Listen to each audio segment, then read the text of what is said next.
The KC17 is the newest assault rifle to be added in the new season of Delta Force, and it's now unlockable if you go into Operation Zero Dam, either easy or normal, and grab a covert supply box, extract with it, open it in your stash, and then it unlocks in Warfare.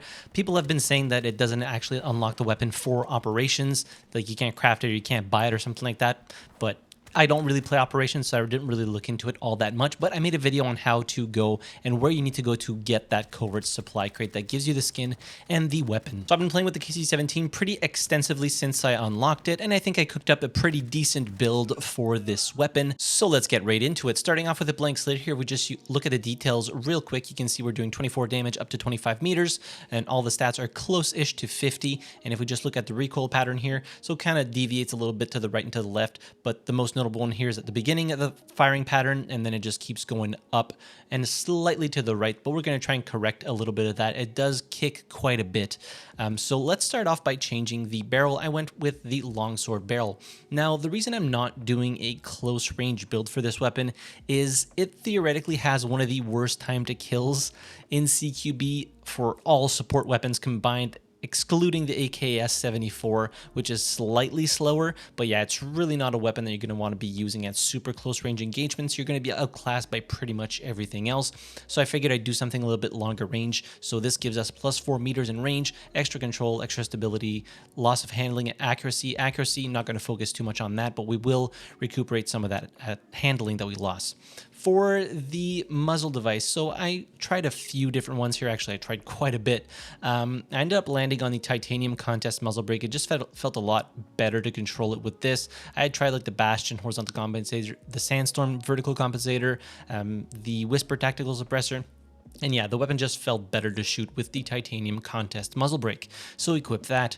For the foregrip, again, tried a slew of different combinations here. I had tried the K1 Elite Bevel foregrip to really mitigate that horizontal recoil. It was pretty decent, but I ended up just going with the X25U just because it controls both recoils, so horizontal and vertical, and it just does it so well. And it only costs you like 3 stability, 3 handling. So yeah, probably still one of the best foregrips in the game.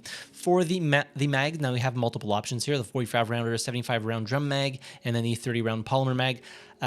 Obviously the drum mag, you do have like 75 rounds to manage here, but yeah, the handling penalty is just absolutely massive, and the reload time is also quite long. So I just opted for the 45 rounder because I tend to reload quite a bit, and yeah, it just felt like a moot point to have the 75 round drum mag on here, especially considering the downsides. Then we're going to go with the mag assists.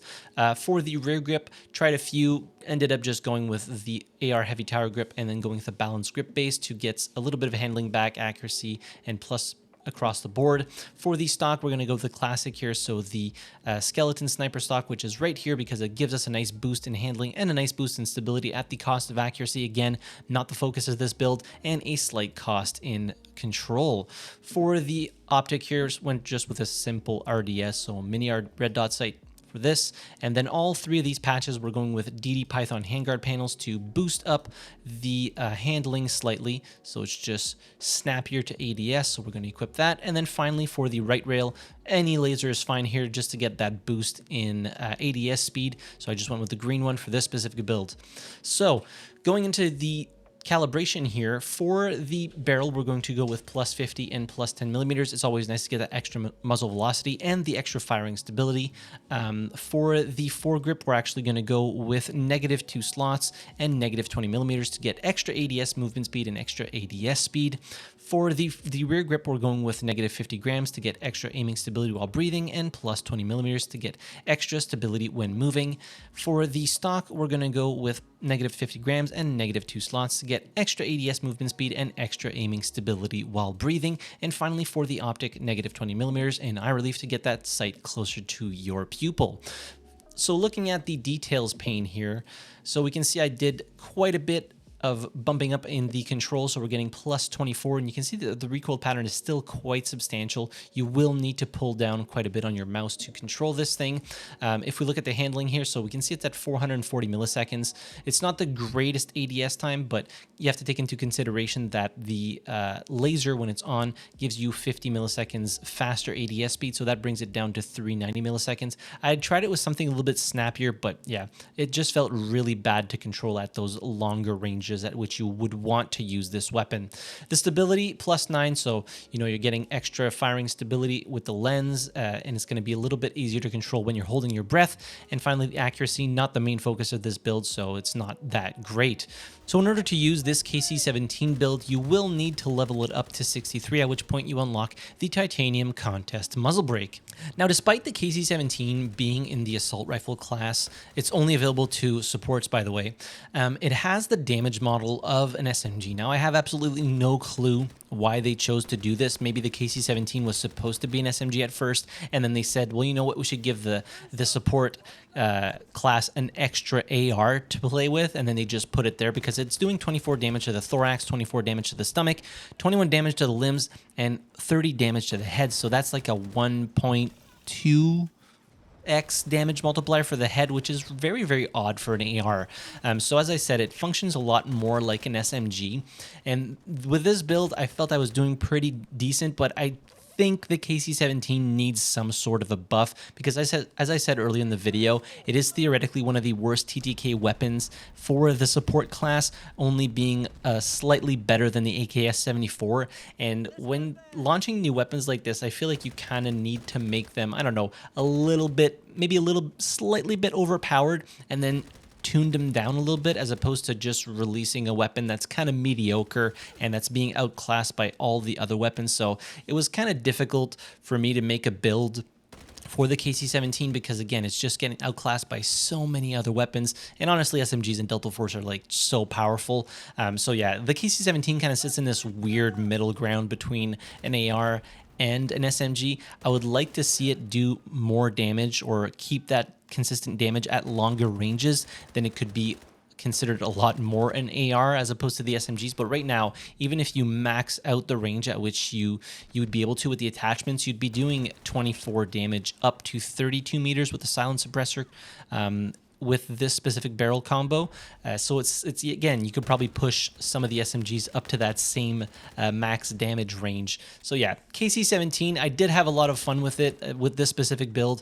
As I said, I tried a few different ones, but ended up just landing on this one because, yeah, the CQB build that I made just wasn't competing with all of the other weapons that are really good at close range engagements. If you've unlocked the KC17, let me know what you think about it. Do you think it's in a good spot? Do you think it's slightly underpowered, overpowered? Leave all that in the comment section down below. I'll leave you with a few highlight clips of me using this specific build. The share code will be in the description as well as in the top pinned comment. In any case, hit the like button if you enjoyed the video, subscribe to the channel if you haven't already, and as always, thank you very much for watching. I really appreciate it, and I'll see you guys in the next video. Have a good one.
better, mate?